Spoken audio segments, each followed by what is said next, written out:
भाजपा को मैं जो सुन रहा था, कभी अर्जुन मुंडा का नाम आ रहा था। मैं इसीलिए इस बात को लेकर के, चूँकि कई एक कार्यक्रम अर्जुन मुंडा कीचड़ में भी मतलब वहाँ पे पैदल घूम रहे थे खिजरी विधानसभा में, तो मुझे अंदेशा हो गया था कि अर्जुन मुंडा जी लड़ेंगे। उसके बाद में फिर मीरा मुंडा जी के नाम आता था, उसके बाद में बाबूलाल जी का भी नाम आता था। तो कई एक रिसर्च के बाद, कई एक मंथन के बाद उन लोगों ने फिर से सिर्फ घर में सोने वाला विधायक को फिर से भाजपा ने टिकट देने का काम किया है। इसीलिए सरोकार से कोई मतलब नहीं है। सीएनटीएस पे रिजर्व सीट से ना वो लड़ता था, तोता की तरह सीएनटीएस पे टी एक्ट में बदलाव की बात करता था, तोता की तरह पत्थरगढ़ी जो हमारा जो सांस्कृतिक धरोहर है उसके खिलाफ में बोलता था।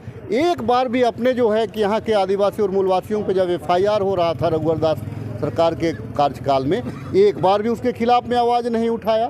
तो ये लोग जो है, भाजपा के लोग जो हैं, सिर्फ और सिर्फ पार्टी के नाम से चुनाव जीतना चाहते हैं, पार्टी के नाम से वो करना चाहते हैं। और ये लोग तोता हैं, उनका अपना विवेक नहीं है। जो पार्टी बोलेगी, जो रघुवर दास बोलते थे वही बोलते थे ये लोग आने। लेकिन मैं कोई भी कैंडिडेट को मैं कमज़ोर नहीं मानता। बड़ा आरोप लगा रहा हूँ भारतीय जनता पार्टी पे। आज फाइनेंस कर रहे हैं हमारे अगेंस्ट में निर्दलीय उम्मीदवारों को, फाइनेंस कर रहे हैं। बता दे रहा हूँ, 10 उम्मीदवारों को खड़ा करने का ये लोग प्रयास कर रहा है कि 500,000 वोट ला करके जो विधायक है उसका वोट को काटे। लेकिन खिजरी की जनता बहुत समझदार है, खिजरी की जनता का आशीर्वाद मुझसे प्राप्त है। जितना भी इंडिपेंडेंट खड़ा कर रहा है वो लोग, मैं बता दे रहा हूँ, 1000 नहीं पार कर, लेकिन उन लोगों का टारगेट है 500 भी करेगा तो 5000 वोट कटेगा। और चूँकि शहर का सीट है, ज़्यादा संघर्ष होता है, तो बीजेपी की अपना रणनीति है इंडिपेंडेंट को खड़ा करने की। क्योंकि उनका जो कैंडिडेट है वो 0/0 है, जो जनता ने उसको मार्क्स जो दिया है। देखिए, मैं रामकुमार पाहन जी का घर में व्यक्तिगत उनका प्रहार नहीं करना चाहता, लेकिन आज वो मुझ पर आरोप लगाते हैं जो मैंने शिलान्यास किया, वो ठेकेदार कहाँ है, ठेकेदार कहाँ है, वो बड़ी हल्ला कर रहा है। अब ठेकेदार को क्यों खोज रहे भाई? NIT हो गया, स्वीकृति हो गया, योजना की स्वीकृति हो, कौन ठेकेदार होगा उससे हमको क्या मतलब है? जब मैं जनता का, आप जाइए वेबसाइट में जाइए, खोलिए कौन सी योजना कहाँ पे क्या हुई है। आपको जो है ठेकेदार मानसिकता के लोग हैं ये लोग। और आने वाले दिन में खिजरी की जनता समझती है, जानती है कि आज के तारीख में चारों दिशा से मुझे घेरने का प्रयास किया जा रहा है। आदित्य साहू हैं, एक आपके सांसद हैं हमारे ओरमांझी के, प्रदीप वर्मा है, एक राज्यसभा सांसद है वो नामकुम के, संजय सेठ है, राज्य मंत्री हैं केंद्र में।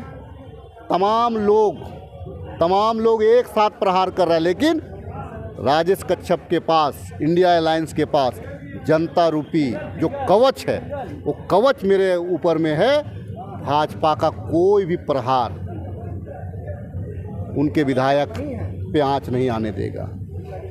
भाजपा का कोई भी प्रहार राजेश कच्छप पे उसका असर नहीं पड़ेगा। फिर भी मैं दुश्मन को कभी कमज़ोर नहीं मानता।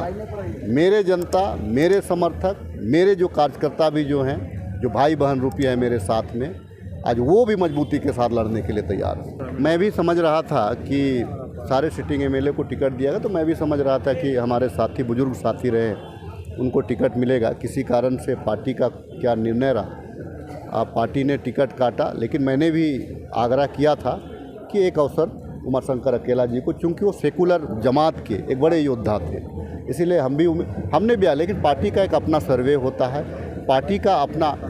मुझे लगता है कि उन्होंने बेटा के लिए प्रपोजल रखा था, तो बेटा से ज़्यादा भारी लगता है कि दूसरे कैंडिडेट हो गए। नतीजा क्या है कि दूसरे कैंडिडेट को टिकट मिला।